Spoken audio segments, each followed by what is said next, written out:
Hello friends, welcome to trade to spend. Nifty के daily analysis के एक और वीडियो में आपका स्वागत है। निफ्टी ने अपने कल के लो के नीचे जाकर क्लोजिंग दी है, जो कि निफ्टी के लिए नेगेटिव होता है और उसके बारे में हम लोग इस वीडियो में आगे डिस्कस करेंगे। वो अलग बात है कि निफ्टी ने आज 100 पॉइंट का फॉल दिखाने के बाद क्लोजिंग दी है, बट फिर भी निफ्टी आज एक छोटी सी रेंज के बीच में साइडवेज मोड मेंटेन करता रहा। होप आपने मेरा कल का डेली एनालिसिस का वीडियो देखा होगा, जिसमें हमने निफ्टी की आज की मूवमेंट के बारे में डिस्कशन किया था और हमने क्लियरली मेंशन किया था कि अगर निफ्टी फ्लैट ओपनिंग देता है तो वहां पर जंप करके कॉल या पुट कुछ बाय मत कर लीजिएगा, वेट करिएगा। जब निफ्टी एक रेंज बनाएगा, उस रेंज का ब्रेकआउट या ब्रेकडाउन देगा, तब हम उस डायरेक्शन में बाइंग करेंगे। और आज निफ्टी की वीकली एक्सपायरी भी थी, तो हो सकता है निफ्टी में दिन भर प्रीमियम मीटिंग चले।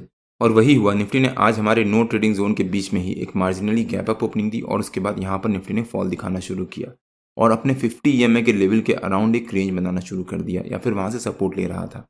अगर निफ्टी ने यहाँ पर 50 EMA के लेवल को भी ब्रेकडाउन दिया होता, तब हम यहाँ पर पुट बाय करते और हो सकता है फिर निफ्टी में शार्प फॉल आता। बट निफ्टी ने फॉल तो दिखाया, लेकिन एक स्लो फॉल दिखाया और उसके बाद हमारे नो ट्रेडिंग जोन के नीचे के लेवल से सपोर्ट लिया, रिकवरी दिखाई। अब यहाँ पर भी अगर आपने कॉल बाय किया होता, तब भी निफ्टी ने रिकवरी दिखाई थी, तो आपको शायद उतना अच्छा प्रॉफिट ना हुआ होता जितना बड़ा मूवमेंट आ सकता था, क्योंकि निफ्टी की रिकवरी काफ़ी स्लो थी। अब एक घंटे के अंदर अंदर निफ्टी ने करीब सिर्फ 60 पॉइंट की रिकवरी दिखाई थी और उसके बाद फिर से निफ्टी ने यहाँ पर रेंज बनाना शुरू कर दिया। तो दिन भर प्रीमियम डीके चलता रहा। वो अलग बात है कि निफ्टी ने आज 100 पॉइंट की फॉल दिखाने के बाद क्लोजिंग दी है, बट निफ्टी की आज की जो दिन भर की मूवमेंट थी वो स्लो मूवमेंट थी। यहाँ से फॉल दिखाया, फिर एक रेंज बनाना शुरू कर दिया और प्रीमियम डीके चलता रहा। फाइनली यहाँ पर करीब 2:15 के आसपास निफ्टी ने हमारे नो ट्रेडिंग जोन के नीचे के लेवल को ब्रेक डाउन दिया था, बट अगेन वहाँ से निफ्टी ने शार्प फॉल नहीं दिखाया। ब्रेकडाउन देने के बाद भी निफ्टी वहीं पर एक छोटी सी रेंज के बीच में साइडवेज मूवमेंट ट्रेड करता रहा और निफ्टी ने आज कल के लो के नीचे जाकर क्लोजिंग दी है, जो कि निफ्टी के लिए नेगेटिव भी हो सकता है। और हमने अपने कल के डेली एनालिसिस के वीडियो में इसके बारे में डिटेल में डिस्कस भी किया था। अगर आपने हमारा कल का डेली एनालिसिस का वो वीडियो नहीं देखा है तो उसका लिंक मैंने डिस्क्रिप्शन में डाल दिया है और आपको ऊपर यहाँ पर आई बटन में मिल जाएगा। एक बार आप वो वीडियो जाकर जरूर देखिएगा। उसमें हमने क्लियरली एक्सप्लेन किया है कि निफ्टी ने कल जो एक इंपॉर्टेंट कैंडलस्टिक पैटर्न बनाया था, उसका कितना रिलेवेंस है और उसका मार्केट पे क्या इम्पैक्ट पड़ सकता है। अब अगर निफ्टी के डेली चार्ट पे आ जाते हैं और देखते हैं जो निफ्टी ने आज कल के लो के नीचे क्लोजिंग दी है, वो इतना इंपॉर्टेंट और नेगेटिव क्यों हो सकता है। ये निफ्टी का डेली चार्ट है और निफ्टी ने कल ये एक doji sort of candlestick pattern बनाया था। मतलब बायर्स एंड सेलर्स आपस में कंफ्यूज हैं कि मार्केट ऊपर जाएगी या नीचे जाएगी। सेलर्स चाहते हैं कि नीचे जाए, बायर चाहते हैं कि ऊपर जाए। इस वजह से यहाँ पर बॉडी निफ्टी की कल की कैंडल की काफ़ी छोटी सी बनी थी। अब यहाँ पर बायर्स एंड सेलर्स आपस में लड़ रहे थे कि मार्केट ऊपर जाए या नीचे जाए।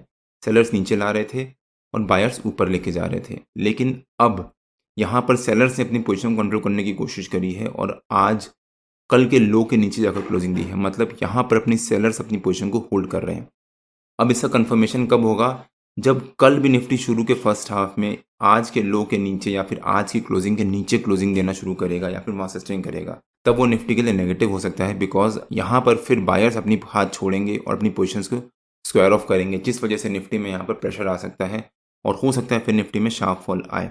कल वीकली कैंडल का क्लोजर भी है, तो कल का दिन निफ्टी के लिए काफ़ी इंपॉर्टेंट होने वाला है और हो सकता है निफ्टी में कल रिकवरी आने के बाद क्लोजिंग हो। अब अगर निफ्टी के 15 मिनट के चार्ट पे आ जाते हैं और देखते हैं कि निफ्टी के कल के लेवल्स और मूवमेंट कैसी रह सकती है। ये निफ्टी का 15 मिनट का चार्ट है और आज निफ्टी ने जो ये रेंज बनाई थी अपने 50 EMA के लेवल के अराउंड, उसका जो नीचे का लेवल है वो निफ्टी का हमारा कल का रेजिस्टेंस रह सकता है। मतलब 25,160 के आसपास, 25,062 निफ्टी का हमारा कल का सपोर्ट रह सकता है। 25,062 पे यहाँ पर निफ्टी ने काफ़ी टाइम रेजिस्टेंस लिया था और उसके बाद एक स्ट्रॉन्ग कैंडल से ब्रेकआउट दिया था और फिर यहाँ से निफ्टी ने उसको रीटेस्ट भी किया था और उसके बाद बहुत अच्छी रिकवरी दिखाई थी। तो हो सकता है निफ्टी कल 25,160 एज ए रेजिस्टेंस और 25,062 एज ए सपोर्ट इसी रेंज के बीच में ट्रेड करे। मान लीजिए कल अगर निफ्टी फ्लैट ओपनिंग देता है और उसके बाद यहाँ पर निफ्टी सस्टेन कर जाता है, मतलब निफ्टी की जो पहली 15 मिनट की कैंडल होगी, अगर निफ्टी उस कैंडल को सस्टेन कर जाता है अगले आधा घंटा, तो हो सकता है निफ्टी में यहाँ पर फिर साइडवेज मोड में ही ट्रेड चलता रहे शुरू के फर्स्ट हाफ में। तो उस समय हम लोग यहाँ पर कॉल सेल करेंगे और पुट भी सेल करेंगे। अब कौन सी एक्सपायरी का और किस स्ट्राइक प्राइस का सेल करना है उसके बारे में मैं अपने प्रीमियम मेंबर्स को अपडेट कर दूंगा। बट अगर निफ्टी कल पहली 15 मिनट की कैंडल साइडवेज बनाता है, मतलब पहली 15 मिनट की कैंडल में ज़्यादा कुछ मूवमेंट नहीं दिखाता और उसके बाद सेकेंड 15 मिनट की कैंडल पहली के बीच में ही बना देता है, तो हम यहाँ पर 9:45 के आसपास कॉल भी सेल करेंगे और पुट भी सेल करेंगे। लेकिन अगर निफ्टी ने कल फ्लैट ओपनिंग देने के बाद शार्प फॉल दिखाया पहली 15 मिनट की कैंडल में और उसके बाद सेकंड 15 मिनट की कैंडल पहली 15 मिनट की कैंडल के लो के आसपास बना दी अगर, तो हो सकता है निफ्टी में यहाँ से शार्प फॉल आए। तो उस केस में हम लोग यहाँ पर पुट बाइंग करेंगे पहली 15 मिनट की कैंडल के हाई या फिर पहली 15 मिनट की कैंडल के मिडिल लेवल को स्टॉप लॉस मान के।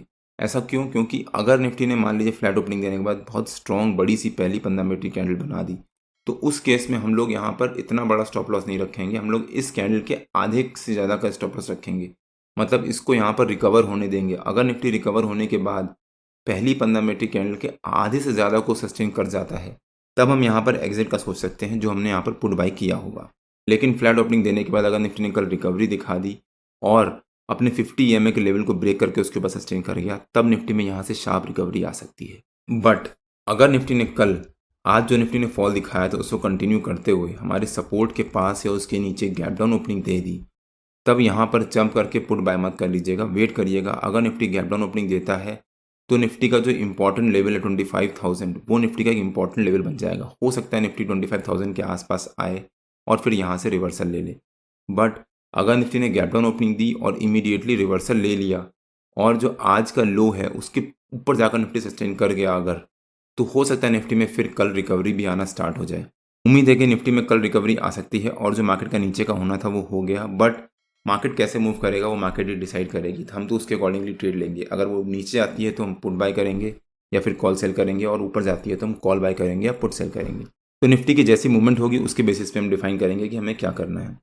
बट अगर निफ्टी ने गैप डाउन ओपनिंग देने के बाद सस्टेन कर गया और हमारे सपोर्ट 25,000 को ब्रेक कर दिया, तब निफ्टी में एक और शार्प फॉल आ सकता है। बट अगर निफ्टी ने गैप डाउन ओपनिंग दी और यहाँ सस्टेन कर गया आधा पौन घंटा, तब निफ्टी में एक और शार्प फॉल आ सकता है। बट निफ्टी को 25,000 का लेवल ब्रेक करना बहुत ज़रूरी होगा।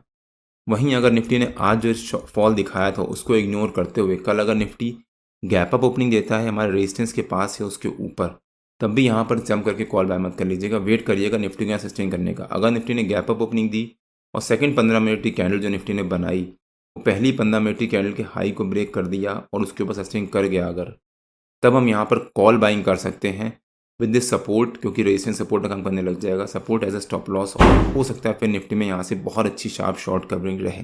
तो निफ्टी की कल की ओपनिंग और शुरू के आधे पौन घंटे पे डिपेंड करेगा कि हम वहाँ पर किस तरह से ट्रेड ले सकते हैं। निफ्टी और बैंक निफ्टी के जो भी लेवल्स होते हैं वो रेगुलर बेसिस पे मैं अपने फ्री टेलीग्राम चैनल में पोस्ट करता रहता हूँ। अगर आपने मेरा फ्री टेलीग्राम चैनल ज्वाइन नहीं किया है तो उसका लिंक मैंने डिस्क्रिप्शन में डाल दिया है, और आप मेरे को टेलीग्राम में ट्रेड टू स्पेंड नाम से सर्च मार के भी ज्वाइन कर सकते हैं। अगर आपको वीडियो अच्छा लगा हो तो please like share and subscribe और बेल आइकन जरूर हिट कर लीजिएगा, सो दैट मैं जब भी अपना अगला वीडियो पोस्ट करूँ आपको नोटिफिकेशन आ जाए। कल मार्केट में मिलते हैं। टिल देन जय श्री राम एंड जय हिंद।